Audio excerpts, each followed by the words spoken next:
It's me, SFU, all Paul friends, welcoming you to Starfleet Universe on call. And tonight, we've got me, of course. Without me, it wouldn't be much of a podcast, would it? And of course, we have Barry.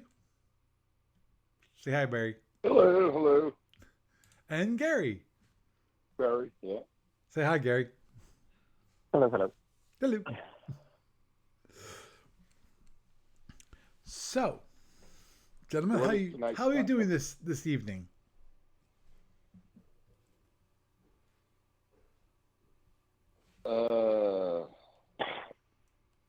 Bad question.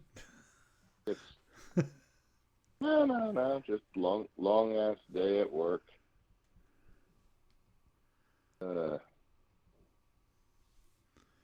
Long day at work. Understood.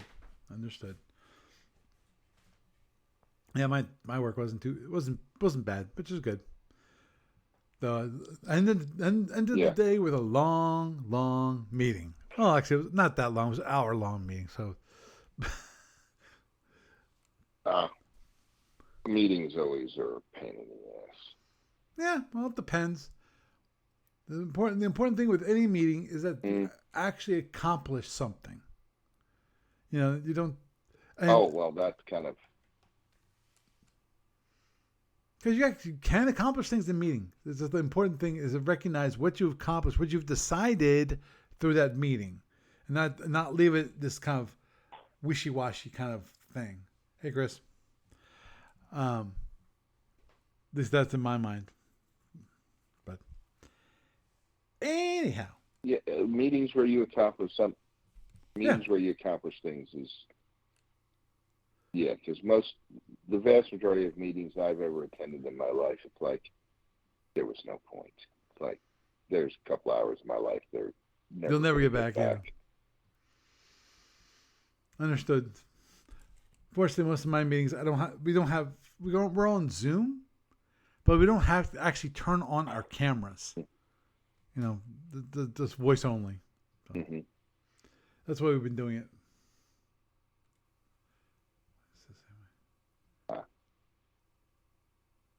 Oh, okay.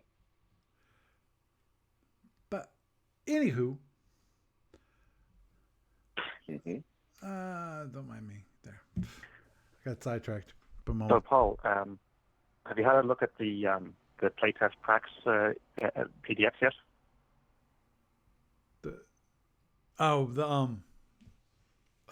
Crap. I did not. Dang. That was C5? Playtest what? Wait a minute. So there was a discussion on the BBS a couple of weeks ago. Somebody was proposing a version of the Frax AFD that had plasma racks, and that basically led to a discussion about a plasma version of the Frax, which are called the Prax, I guess. So Steve Cole basically, posted in this month's Hailing Frequencies newsletter a series of extras, which includes a sample. Now, it's a playtest one because Steve Petrick, I guess, once he gets back, congratulations to him for his recent eye surgery going well for both eyes. So congratulations there. Yeah. Hopefully everything continues to I didn't know he was going for surgery. That's good that it's going well. Yeah, cataract surgery. So, usually those are pretty. Those usually work out well. Yeah. They're overall they're well known. It's the idea. Very good chance of a good project. Yeah. Yeah. Agreed. But anyway, back to Gary. So, once he gets back, he's going to have a look and bring the SSD at least up to regular SSD level. So the current one is just provisional. But there is basically a set of 4 PDFs. One of them is the SFB SSD, the revision 1, as we just said. Another one is a ship card for Federation Commander. And another one is for Starmada. So there you go, Paul. And another one is for Occult. Starmada. So I think Yeah, there's one for Star Armada and there's one for Cult of Amsterdam Okay. as well. So I think I could have heard you say available Star as Matter. increased adventures. Oh, Star Armada. Yeah. No problem. And so yeah, there's those. And on the BBS, there's been discussions because next month or the month after, there's going to be a couple other Frax variants. So I think the next one they said is going to be called the Helix. And there was a correct guess basically saying that it was going to be Hellbores, Hell for Hellbore, I guess. And then the one after that is going to be called the Flax. And there was a suggestion that it might be the Sultorians, like Steel Crackers, that sort of thing, but it hasn't been confirmed one way or the other. But there's also a thread in that same portion of the BBS looking into potential other variants, alpha octave variants, I should say, because I did set up a thread for what the module C4 empires would look like in Omega, but those variants would have to stay in that other thread. But yeah, so basically, in theory, like if there was any demand for it, then Steve Cole was talking about doing a potential module C4F, which would be all about the friends of the Frax, they would call them. Yes. So, I thought it might be worth. Mm-hmm. Yeah, the one thing that Interesting. So yeah, I just thought. Yeah, I like the other possible Frax variants thread. See, we have seconding the Quacks, which is QWT based Frax. Karnax, of course, they have the DCs, DBs, and Healed Nippers. The Wax, the Webcasters and Web Fist and Web Snares galore. Borax, turret-mounted Mega Phasers, Phaser Cannons, and Phaser Gs. The Pellax, an unholy combination of Frax and Prax, carpeting the board with plasma and drones. Andrax, an Andro-like Frax with TRs and this devs. And Anthrax, a Nightmares, Thulling and Andro alliance in one package. They'll webcast in front of you, DizDev behind you, and riddle you with fissure holes from all directions at once. Oh gosh. Yeah, I like that message. That was.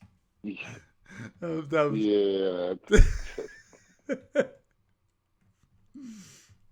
Yeah. Yeah. Wow.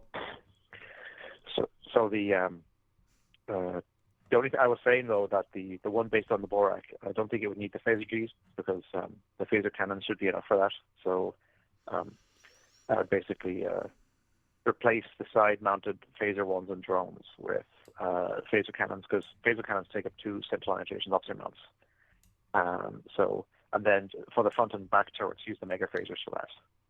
But there's also possible, I guess you could do the Echelax, which would be PPVs in the front and aft turrets, and then on the sides you could give them the ISC style Plasma F launchers as well. Mm-hmm. Ooh. And then of course we had the Lyrax with ESGs, the Verax with ion torpedoes and IPGs, the Plaques, heavy plasma and ESGs. Yeah, I know. They went a little crazy with some of this, but yeah. And of course, Gary mentions another option could be the Jinrax, medium rail guns with 4.5 turrets and like rail guns, size class 4 and smaller. Yeah.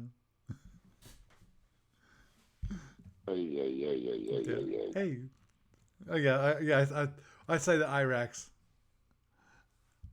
The frickin' Frax, eh? Well, the one thing you I actually liked the idea of the Frax.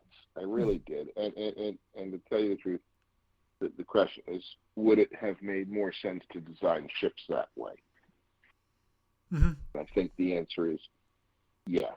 And to tell you the truth, if you look at, and I know it's completely different technology, but certainly sailing ships were broadside armament for centuries because it worked.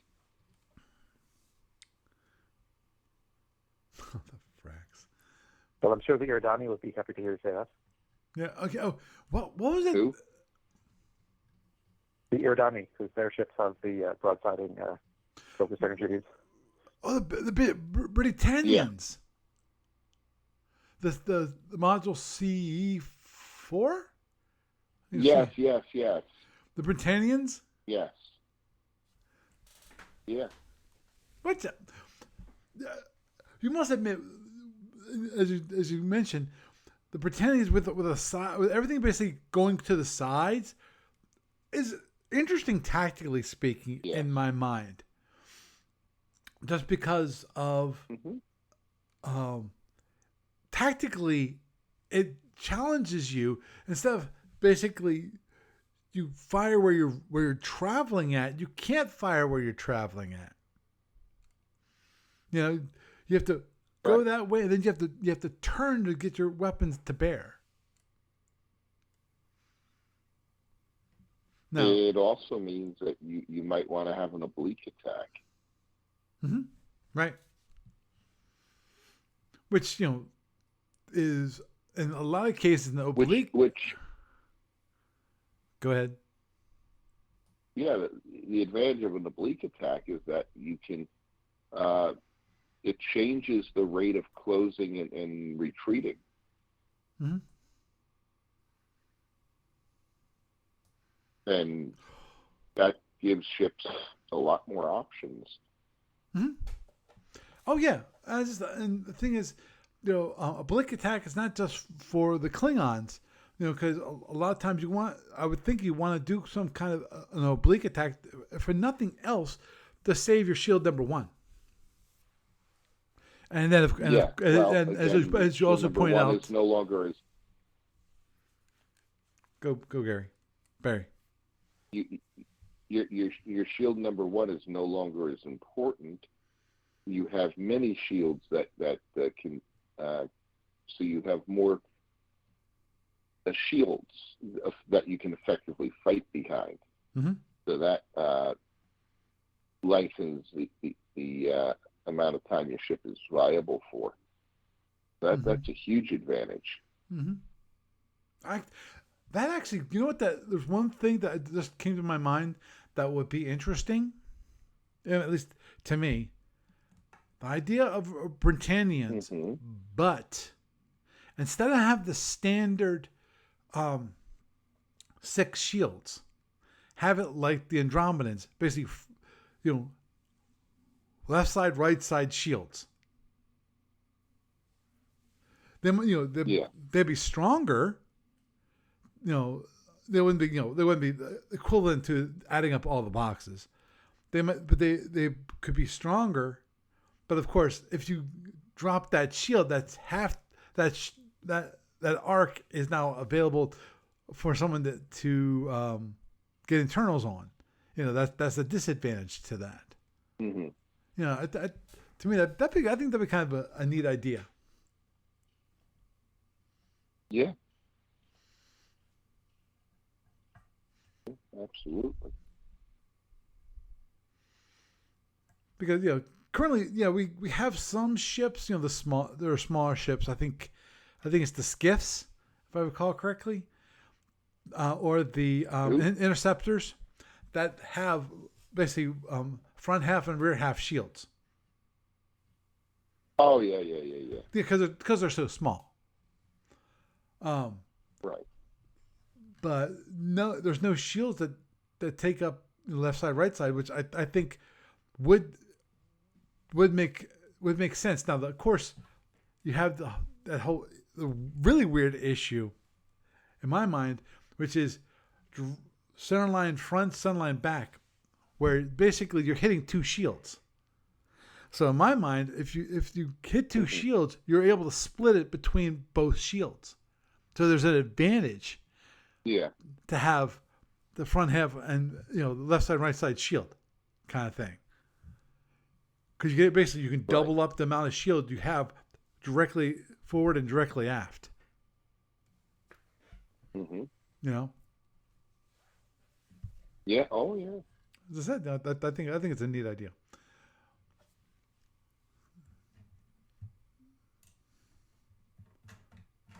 Arguments here. Mm-hmm. Okay. Oh yeah. Okay. Yes. For the Prax, Steve Cole did um, put one in the what they call it, extras. Yeah.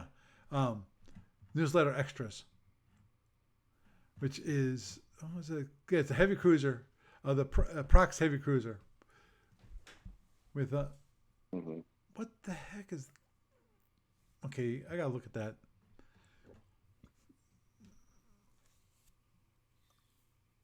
Oh, okay. Well, um, they're giving this new arc, which has never been used before, which is FPX and APX.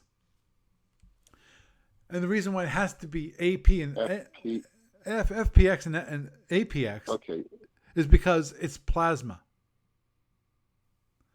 Which is so it's basically rear extended and forward extended and rear extended arcs. That's what it is, but it's for plasma. Wow, that's a huge arc for plasma. Wow. Mm-hmm. Exactly. And from the looks of it, that actually goes a little further in that it goes out those hexes, the hex side, the boundary between for the FPX. Between shield number 4 and shield number 3, shield number 5 and shield number 4. So that hex line right there, that's the dividing line. So it's even more extended than FX and RX. Wow. So, yeah. And that's what they have for plasma. What the heck is that? That's weird.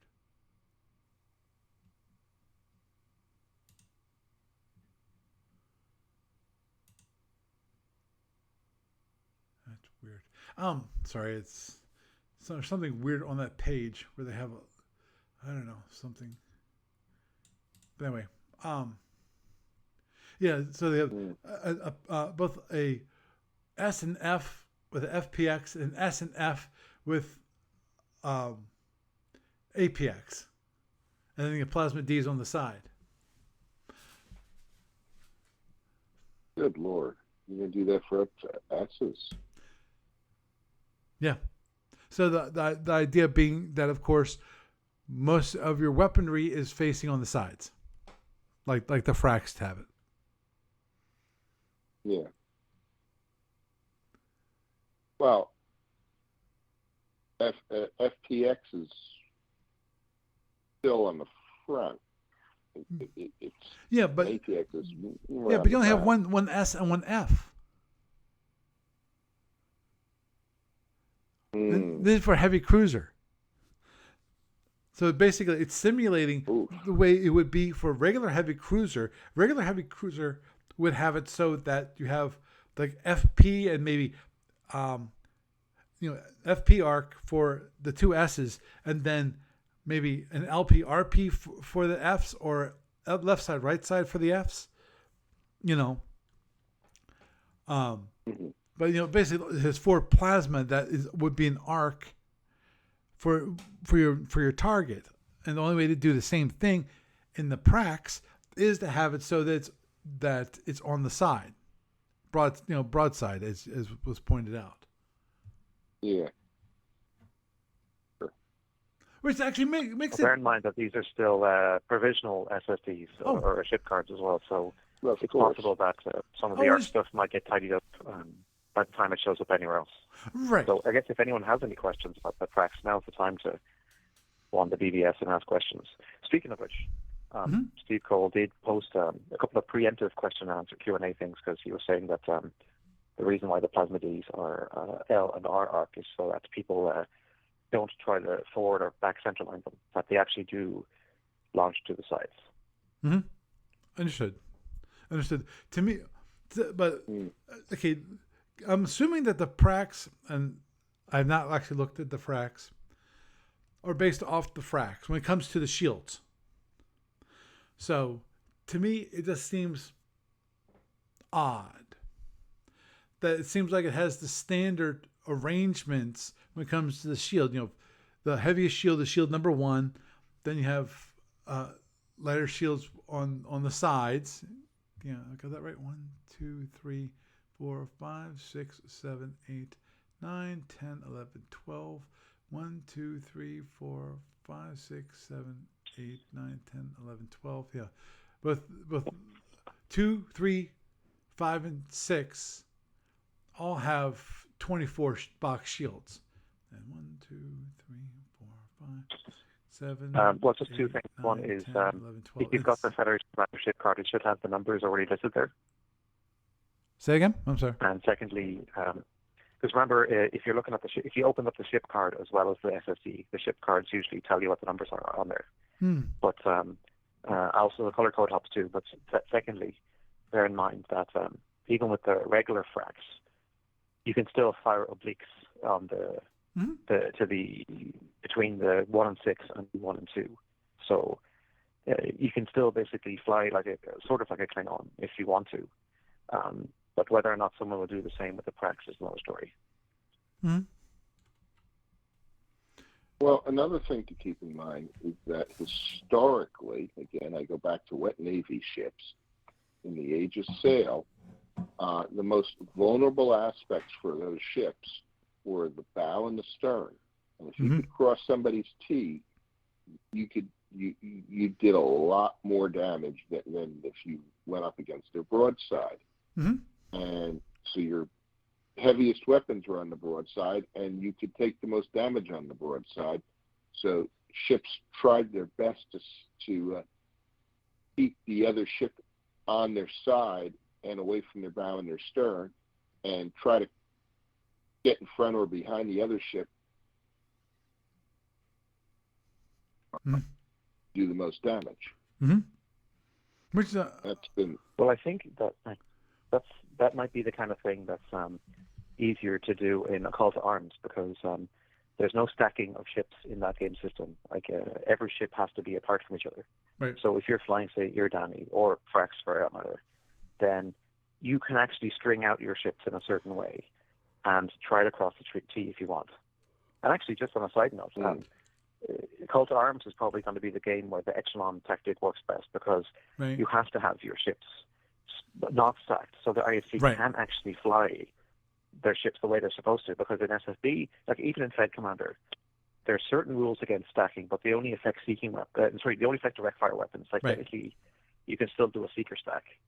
And also in SFB, because the explosion strengths have been lowered so much, except for Juggernauts, there's little penalty for people doing a super stack. So it's like the current iteration of the rules, they work against the IFC in that sense, which is kind of unfair, I suppose, in the sense that it's not basically functioning the way it should, whatever. Although if you say to somebody, a hex is still 10,000 kilometers, so sure, there's plenty of ships can fit in it. But on the other hand, I don't know if it's really in the spirit of the universe, in the spirit of the game as it was intended to be played, to have that sort of thing be the default. So anyway, but so I kind of think that that game system would do better than SFB or even FedCom in terms of and I would like to see people that because I would like to see that because I saw the echelon tactics in Commander's Edition, said, oh, this is kind of neat, and I played a solitaire game to play test it out and said, this will never work. Not the way the rules are written. Because, and I understand why they did that, because the PPB just didn't have the range to make the echelon work, even though it was a longer range weapon than anything else ever designed. What they needed to do was make the PPD a longer range, but not necessarily have a more myopic, but actually do less damage at shorter ranges. So it might have its 10 to 15 range might be where it's maximum damage and maximum accuracy.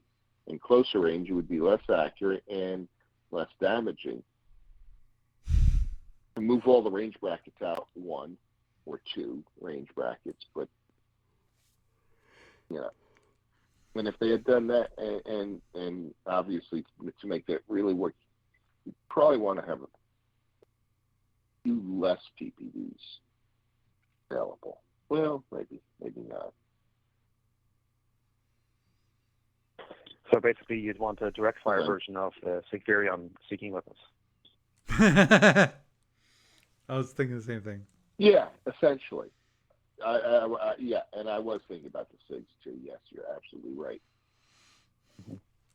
Although actually, when you think about it, the prober heats are in a similar situation because, the heats themselves drop off over range, but the target accentuator, it actually has its best to hit range, I think somewhere between 10 to 15 as well. So even before you launch the plasma, or if another ship launches the plasma and you're the one not firing the TA, you want to be within that sweet spot so that you can guide the accentuated heats in better. So there's still a bit of a dynamic in there too. Yeah. Yeah, to tell you the truth, I've never played the prober as a fleet, only as tournament, and I know that as tournament it just doesn't work. Mm-hmm. Yeah, well, I can't. Yeah, continue. I can't tell you how it works as a fleet weapon. Understood. And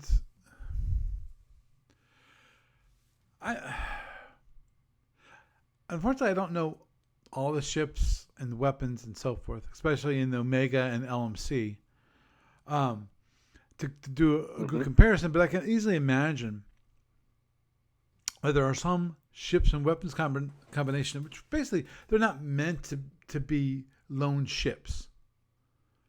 They're designed to have back, not just the ships themselves, but the whole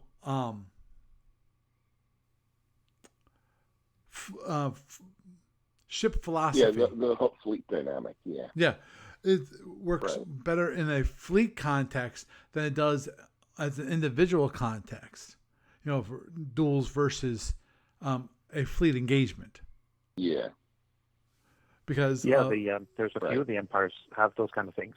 Like the Kolagar have a variant of their heavy cruiser that loads up on the antimatter cloud generators, and you can imagine those are useful if you're doing like a squadron or fleet battle against like maybe the Hypers or basically anyone who has a lot of fighters and that can throw out tactical missiles or something. But in a duel, that ship would be toast. And similarly, the Chlorophons, they've got a variant of their heavy cruiser that stacks up on the Sporecasters.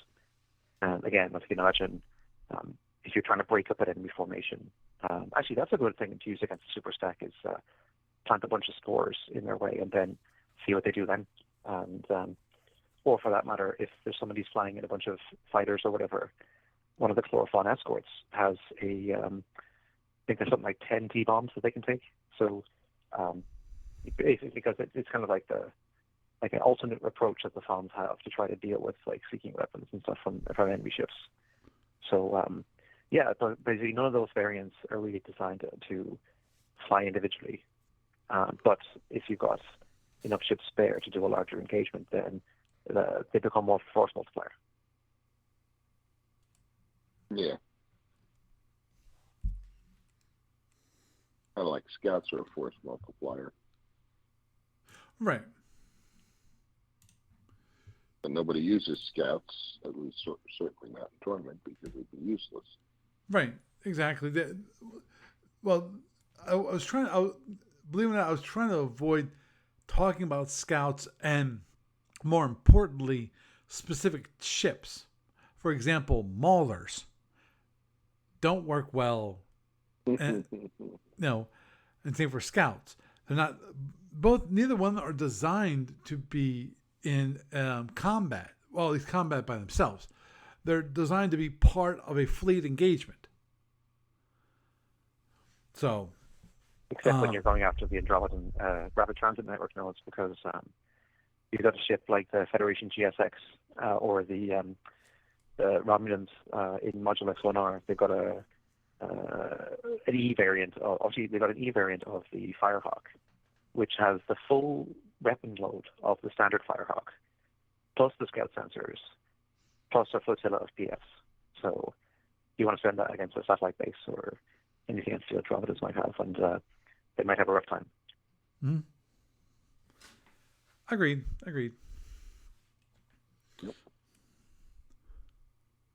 But of course, there's only a handful of circumstances where you'd want to have like a lone ship, or have to have it for that matter, Right. that has both the special sensors and the firepower to do something when they get there. So Agreed. And even the ships you described, they're not really by themselves. Yes, they're by themselves, but in the case of the Romulan ship, you've got a flotilla of PFs, so it's not by itself per se. all right, well then you're not wrong. But then if you look at the Federation, as I say, they're advanced galactic survey cruisers. Only one of them has a flotilla, a squadron of F-111s, the Colin Powell, the GDX. But all the GDSXs, like the Sakharov and Einstein and stuff, they don't have any fires. They basically, well, you can them if you want to, but historically they don't take them. So they would be lone ships that you would send out to search for the RTN if you want. So, like the base ship would have 8 phaser ones, a pair of X-photons, and 4 X-drone launchers. So you can throw a bit of weight around once it gets there. And there are a fair few X batteries too, so you can, if it needs to, siphon off a bit from that, like while it's keeping high speed. Because the thing about the Andros is that because their bases don't have phaser 4s, you can maintain a distance from them while still being engaged. Mm-hmm.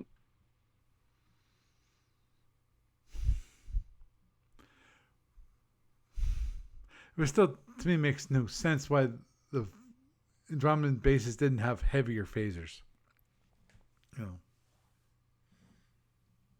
But I understand the phaser 2s on the Andromeda ships aren't really phaser 2s. There's a close assimilation to a phaser 2. Right.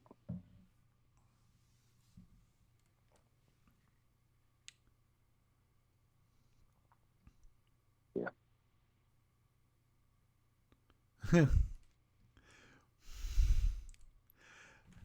As it is,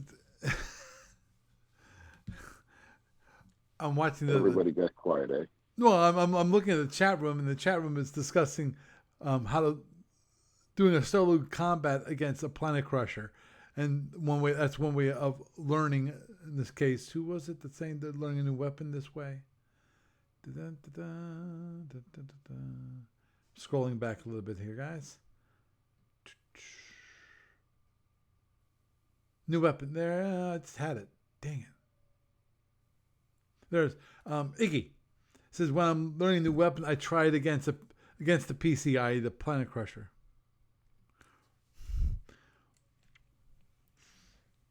So,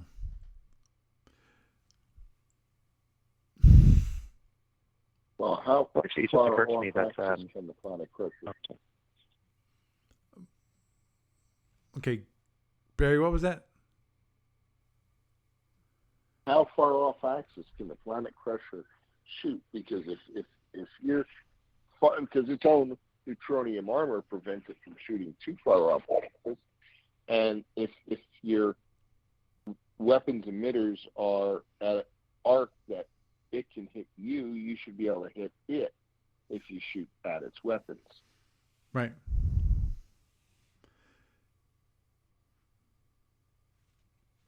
Yeah.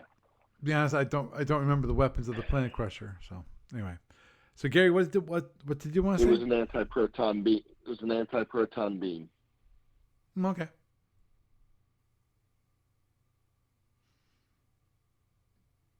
I think it's models of phaser 4 though. Oh, I wasn't thinking of the Starfleet battles. I was thinking about the. And to tell you the truth, I've never seen the monster description in Starfleet battles, or was that? Or I don't remember it. But I do remember the TV episode, and it was they said, Mr. Spock said, they're shooting an anti-proton beam. Oh, understood.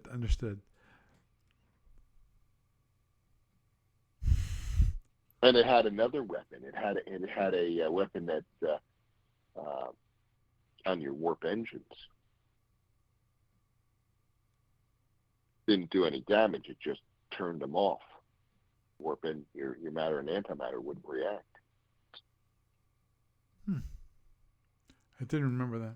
Actually, Paul, if you have a look in the commander circle for Fed Commander, I'm pretty sure that there's a low toner version of the ship card for the Planet Crusher, because in FC, monsters are given specific ship cards rather than just descriptions. So, so I think in SFB, it's only certain monsters like the Juggernauts get SSDs, and everything else just gets a description. But in FC, they give you the actual ship card if there was one to be had. So if you want to look at it, you should be able to find it on there. Well, did they describe the Planet Crusher? Did it have that warp nullifier? Because I know that was in the TV episode. That's one of the problems that the Enterprise had, was that warp engine shut down. It just didn't work. We're stuck with impulse. It actually had three things. It had a big-ass tractor beam that was probably long range as hell. It had the anti-proton beam. It had the neutronium armor. And it had the warp nullifier, which meant that you were basically running on impulse and APRs and batteries.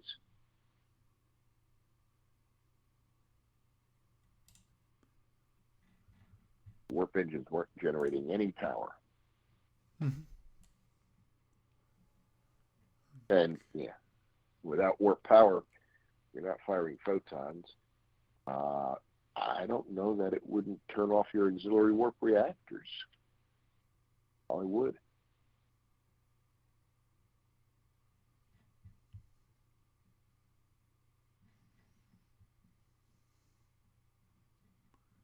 So I guess would put the Federation at a huge disadvantage.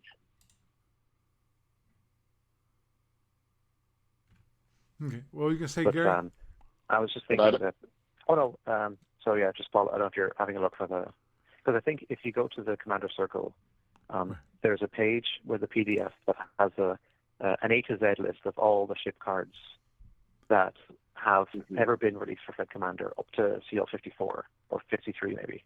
Mm-hmm. And it tells you where they are, because some of them, if they're in a communique, it'll tell you which communique they're in, and others will tell you like which product or carton you'll find them in. So if you can find that master list, and if you scroll down to the monsters, you should be able to see which communique issue to look for to find the Planet Killer. Hmm.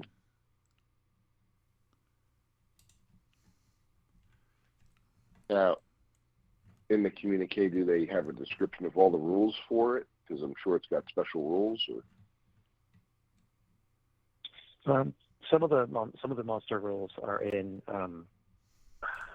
So, for example, if there's like an FC product that introduced the laminated chip card version of that monster, then there might be certain rules for it in that book set. But others, you should be able to see them, like they're fairly self-contained or whatever. Like, I'm trying to think now, because there's a couple of the Juggernaut Empire ships have got ship cards. But, I mean, there are certain rules that they've introduced for that in terms of things like the Shriek missiles and stuff. But, although, of course, I do hope that one day they might continue the process of turning the Juggernauts into a proper empire, like the way the Andromedas are, instead of having them just as random monsters. Right. But, that would be cool. That would be cool. Because there's already a bunch of the various Juggernaut miniatures on Shapeways, like from the frigate up to the battleship, to go with the SSDs that they've released over time. So, in principle, you can the original Juggernaut was. Now, the original Juggernaut, that was their battleship? It was considered to be a dreadnought. So the battleship was even bigger still. Holy crap. Yeah, it's something like 768 points.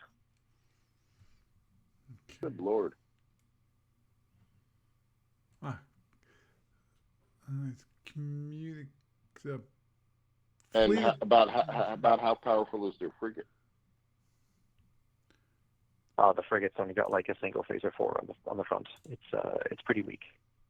So basically once you start kicking up the higher notches, the weapons get the ships get pretty powerful. And actually, if you are you on your computer as well, Barry? No. No, I'm not.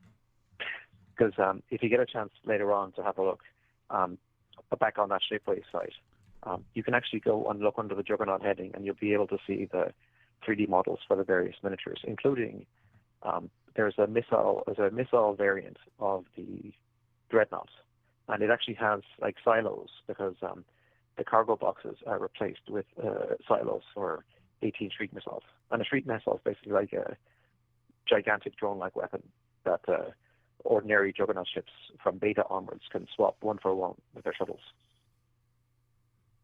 Mm-hmm. I didn't know Juggernauts had shuttles. Yeah.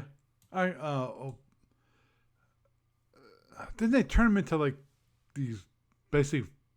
I was saying nuclear, floating nuclear space mines, but that's not quite right.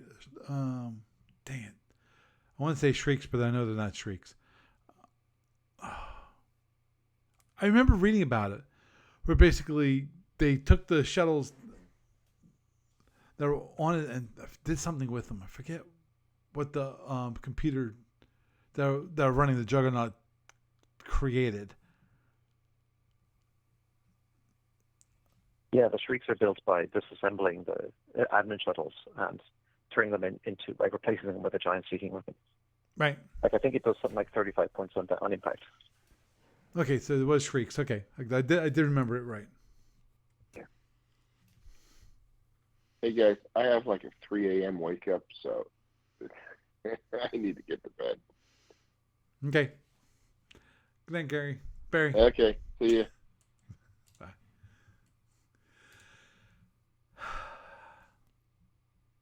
Hate when I do that. Okay. But yeah, thank you, Chris. The Planet Killer is on communique number 31. For those interested, go here. Don't mind me. There. This does the fleet scale. They actually have the squadron scale as part of one of the card packs. And actually, I know I have that card. It's probably all the way over there on the floor because actually I currently have all the cards. But yeah, it has the two for the fleet version. It has 2 phaser 4s and then a few phaser 3s. Most of the armor, which I assume, I'm not sure. Okay, I don't see any special rules for it though. I just want to check to see if in the actual newsletter does it have anything special.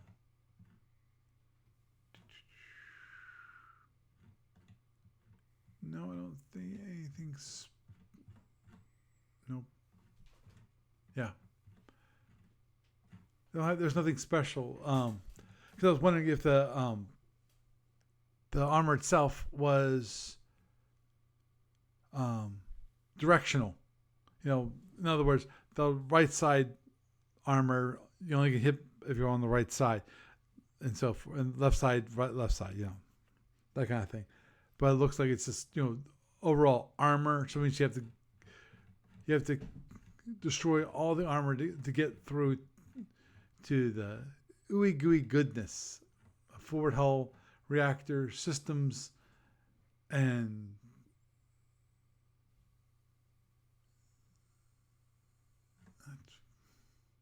yeah. There's even some armor near the tail of the SSD.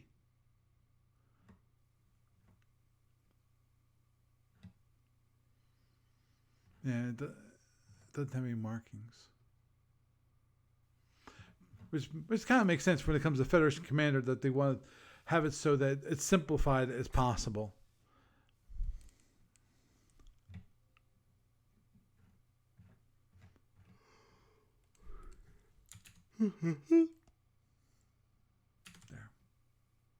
There. I actually think that ADB did a more interesting job with the Juggernauts than any of the kind of imported monsters from the try video would be, because I think that those are much more interesting, like starship designs, Right. like technology mix-ups. Agreed.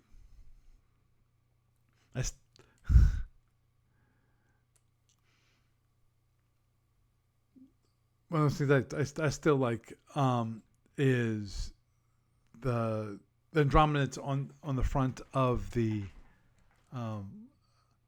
was it C4 something? What's C4? The conjectural Andromedans, you know. Oh, C3A. C3A. Thank you.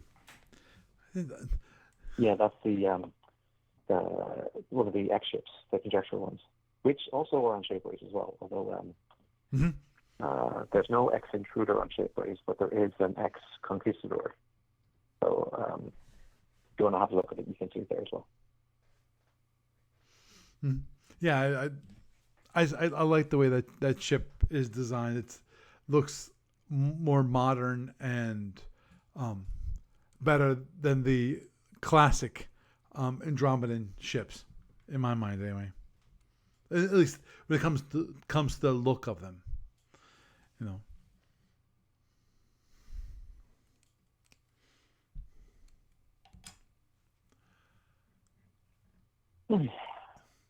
Oh, actually, Paul, there was something I had in mind recently. I was just curious about your thoughts on it. It was to do with gunboats. Mm-hmm. So I don't recall if you. I don't know if you. I don't recall if you recall, but that's a weird way to put it. But you might be aware that the way in which the gunboats work is very different depending on which setting you're in. So, for example, the regular alpha gunboats just have like the smaller engines, but you can put warp booster packs on them. Right. But then if you're running the packs, then the engines are more liable to get damaged. And so in Federation Commander, they've got a few playtest gunboats, and what they're going to do is they're going to remove the warp booster packs, but they're going to cut the movement rate from 1/5 down to 1/8. Right. So, but on the other hand, and then of course you've got like the Andromedan mobile weapon platforms, which are kind of like pseudo interceptors. But then in Module C3A, there's actually a set of conjectural adder PFs for the Andros, and those are a bit bigger and more powerful. But there was actually a suggestion in there is still a plan to introduce gunboats to Federation Commander, and somebody was basically requesting that why not just give the Andros the adder, because there's nothing too extraordinary about it in terms of its weapons and stuff, but it would basically be it's as conjectural as the Federation gunboat, which the Feds are going to have. So why not let the Andros have their own? Mm-hmm. Agreed. I think that makes sense. Yeah, they haven't. ADB hasn't released the gunboats for the FedCom yet. I forget. So far, what they've done is there's playtest rules in Captain's Log 54, and there's a couple of playtest ship cards as well. So if you still have your copy of CL54 lying around somewhere, yeah, I do. You can actually see them in there. And yep. So near the back of the issue, you should see the sample ship cards, and near the front of the issue, you should see the sample rules for them. Okay. Oh, there they are. I see gunboat. Hydrogen Harrier gunboat. Okay, G1 gunboat and Needle. Okay,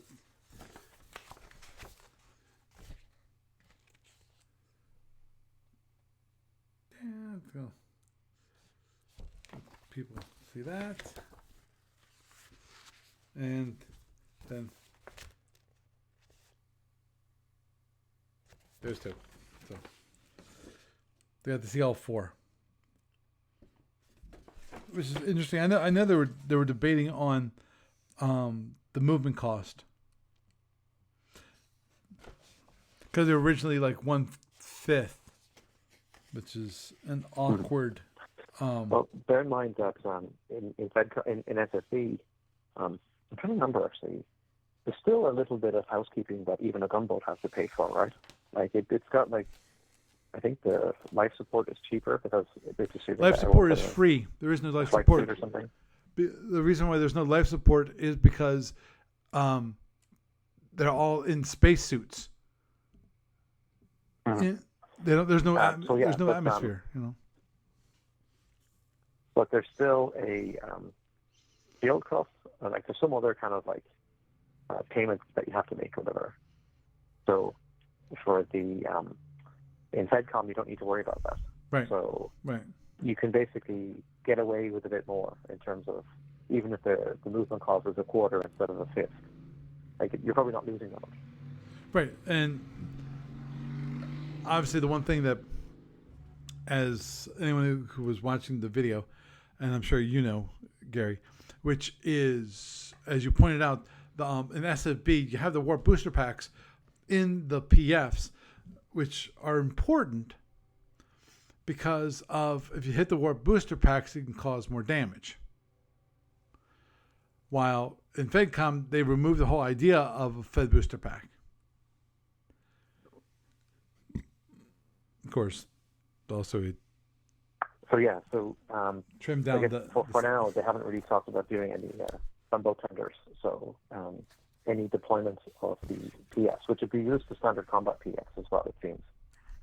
You'd be taking them casually, just kind of point fillers. I disagree with this. I totally disagree with this. The one thing I disagree about. Well, I mean, for the first product at least. Okay, what was that? I'm sorry. So, like, there's only room for so many ship cards in a given product. Oh, agreed. So, it seems that the plan for like phase 1 is to give you the standard combat gunboats, and then that's it basically. And maybe if things in the future, now I don't want to speak for ADB on this, but in theory, maybe somewhere down the road they could do the gunboat tenders, but they probably wouldn't go too crazy with some of the mission variants. I mean, I think the workboats would be useful, if only just as another option for the convoy raids and stuff. But like you wouldn't expect things like, well, there's no mines in SFC, so you wouldn't have the mines for your PS. Right. But yeah, also the mission variants, they wouldn't show up in the same way. But yeah, so it's sorry, I lost my track for a second there. But yeah, sorry, you were going to say. Yeah, well, I was just looking at the cards for the gunboats, and one thing I disagree with, which is currently, it seems to indicate both squadron scale and fleet scale are the same ship. Which you take half as many. Yeah, I totally disagree with. I think basically they should just be available in squadron scale, and that's it.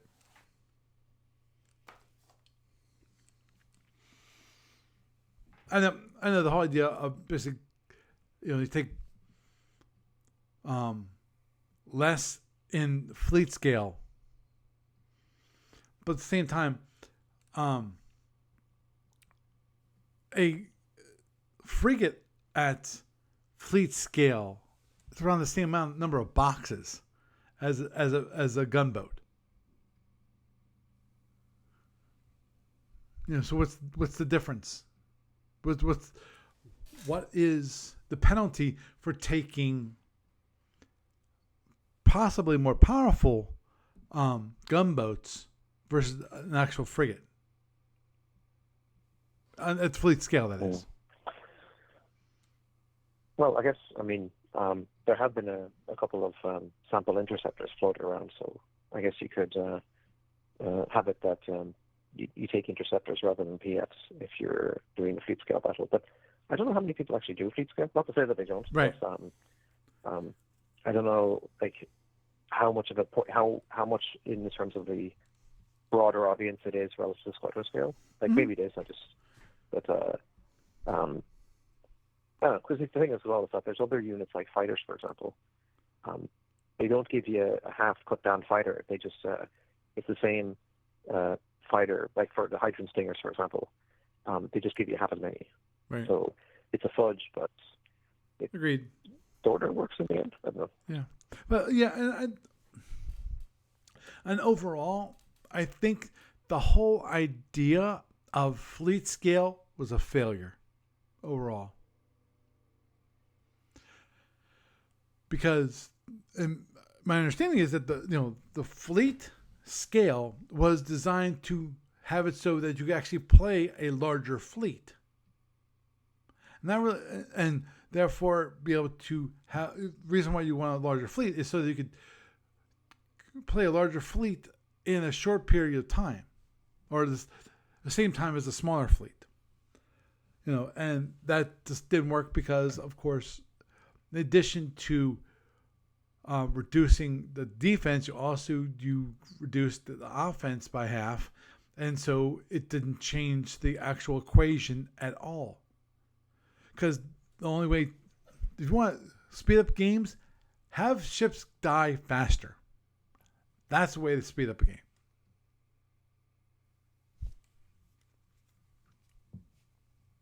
So,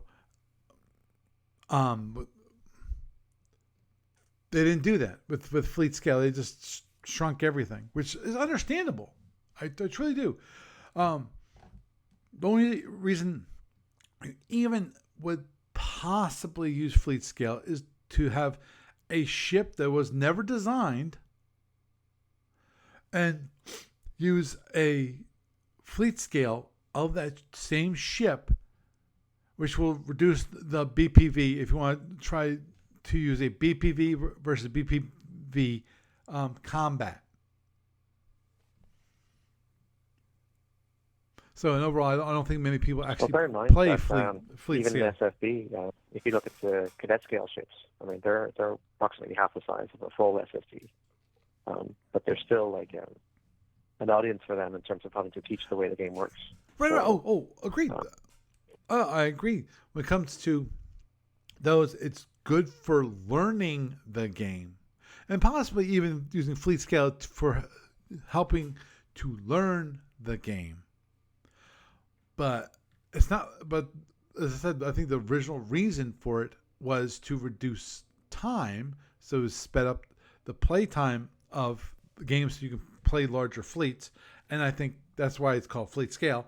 And that part of it failed.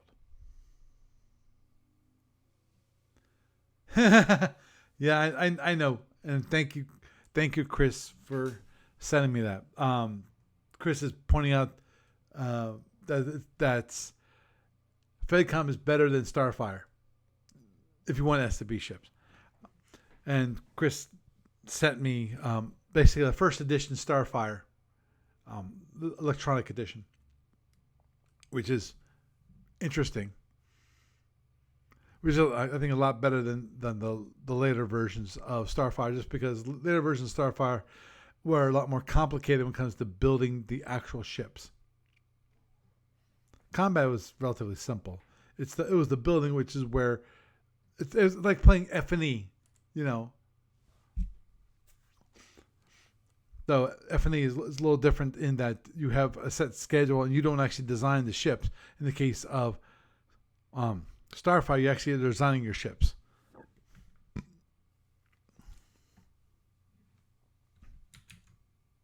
So yeah. Anyway, I guess one final thing I was trying to get to is I've been thinking about because you may recall that in Module Omega 5, there's a bunch of gunboats that are given for the Omega empires. Right. But the engines that they use are very different because, they're volatile warp engines, so they don't have warp booster packs, but the individual engines are bigger.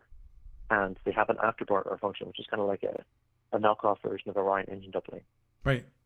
But it means that because there's no warp booster packs and the engines are twice the size, if you were bringing them to FedCom, I was thinking that you'd probably need to give them a move cost of a quarter rather than 1/8, because that would avoid you having to chop up the SSD to create the chip card, if that makes sense. And it would basically balance the unit better, because I mean they're already going to be bigger and more expensive than alpha gunboats, but that's okay because you'd still have the rules in terms of how many per flotilla you take. But to be honest, though, I actually think the Omega gunboats are way more interesting than the alpha ones, because I mean the alpha ones, they're all the same size. I mean they're all the same engines. They're all the same flotilla numbers and stuff. I mean they're much more, I mean, cookie cutter, if that makes sense. But with Omega, there's so much more variety in terms of what they do. Like if you look at a Drex gunboat compared to a Lisron or a Redani one, like there's a lot more kind of ins and outs to them in that sense. Mm-hmm. Oh, I agree to a certain degree that the PFs, when it comes to Alpha Octant, are a little more cookie cutter, but I'm thinking about the Zenning needles, which had different types and so forth. I'm not sure that you can call those cookie cutter completely, but I agree. For the most part, on that. I know there's an issue with damage allocation and PFs in the Alpha Octant, because I remember talking to Aaron Staley about that issue, and he talked to Steve Petrick, and that never got resolved. So I'm assuming that's still left unresolved. And don't ask what it was, because I don't remember exactly what it was. Yes, Iggy, we were talking about Omega again. Big surprise. But yeah, I agree that the gunboats are a little more in the Omega Octant are a little more interesting than the PFs in the Alpha Octant. I'll agree with you there.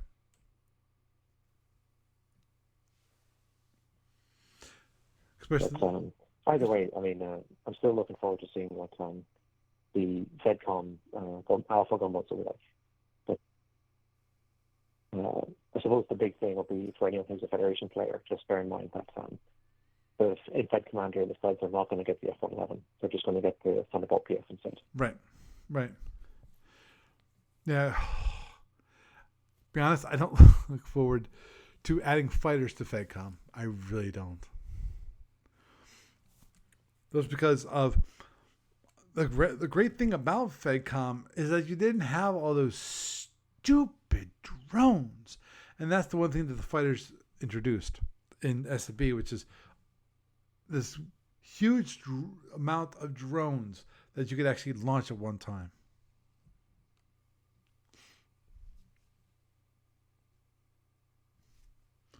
So anyway, I think we'll wrap up with that. Gary, it was a pleasure. Thank you for stopping by. I was concerned there for a little bit because I saw you come and then drop off. I'm glad you were able to stay. Thank you, and have a good night. Okay, you too. Okay, bye. So, had a nice little discussion there about things from the Planet Killer to the Friends of the Frax, from the Prax to the Lyrax to the Andrax, and all the funny ones in between. And as I said, I like the idea of the Frax and the Britannians, and the whole idea of everything isn't designed for firing forward. That it's designed for firing maximum capability is off to the sides. So it changes your tactics. But, I never got around to completely saying, which is, of course, that the weird part is that the shields are not set up for broadside combat overall. Yeah, they're all 24, but the main shield, the shield number 1 is 30. That's the one that you have the most, is the biggest shield, which is interesting because I understand that it's it makes it hard to a certain degree if you have your shield number 1 down, because that's the way you're facing. But when it comes to the side, having the shield number 1 really doesn't affect your ability to fire your weapons, which is and also one of those things that you want the person's shield number 1 to disappear. That, and of course turning, because it forces your opponent to try to keep where he wants to go, kind of try to keep that shield away from the opponent. So anyway, with that, I am Paul Franz, and I bid you a good night.